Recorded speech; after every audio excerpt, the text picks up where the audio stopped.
আমরা যখন নির্বাচন করছিলাম তখন ইশতেহার ছিল। আমাদের একটা স্লোগান ছিল, স্বপ্নের ক্যাম্পাস গড়ার পথযাত্রী, আমরা থামব না। যেই স্বপ্ন নিয়ে আমরা বিশ্ববিদ্যালয়ে ভর্তি হই, প্রথম বর্ষ থেকে আমাদের স্বপ্ন থাকে একটা নিরাপদ ক্যাম্পাস, যেখানে স্বাস্থ্যের নিরাপত্তা থাকবে, যেখানে খাদ্যের নিরাপত্তা থাকবে, যেখানে আমাদের শিক্ষার্থীদের আবাসন সংকট দূর হবে এবং আমাদের বোনদের জন্য একটা নিরাপদ ক্যাম্পাস হিসেবে আমরা গড়ে তুলতে পারবো। তো সেই ধরনের নিরাপদ ক্যাম্পাস গড়ার জন্য আমরা একদম শুরু থেকে কাজ করছি।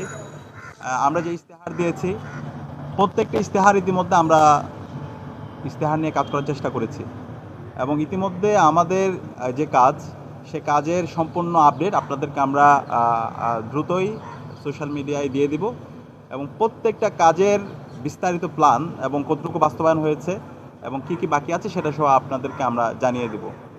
তো আমাদের এখানে মৌলিক যে সংকটগুলো ছিল, বিশ্ববিদ্যালয়ের 104 বছর অনেকগুলো সংকট তৈরি হয়েছে। স্বাধীনতার 5 দশকে অনেক বড় বড় সিন্ডিকেট তৈরি হয়েছে। তো আমরা সবগুলো আইডেন্টিফাই করার চেষ্টা করেছি এবং প্রত্যেকটা সিন্ডিকেটকে আমরা ভেঙে দেওয়ার চেষ্টা করছি। এক্ষেত্রে আমাদের ঢাকা বিশ্ববিদ্যালয়ের শিক্ষার্থীরা সর্বাত্মকভাবে আমাদেরকে সহযোগিতা করছে, আমাদেরকে পরামর্শ দিচ্ছে এবং অনেক আমাদের বন্ধুপ্রতিম যারা আছে তাদেরকে নিয়ে সমালোচনা করছে এবং এই সমালোচনাগুলোকে আমরা সাদরে গ্রহণ করছি। আমরা এই ধরনের সমালোচনাগুলো আমরা আশা রাখছি আরও অব্যাহত থাকবে এবং এই সমালোচনার মাধ্যমেই আমাদের মানুষ হিসাবে যে ভুলগুলো হয়, সেই ভুলগুলো আমরা নিজেদেরকে শুধরে নিচ্ছি এবং আমরা আমাদের কাজের প্রতি অনেক বেশি আগ্রহ আমাদের তৈরি হচ্ছে।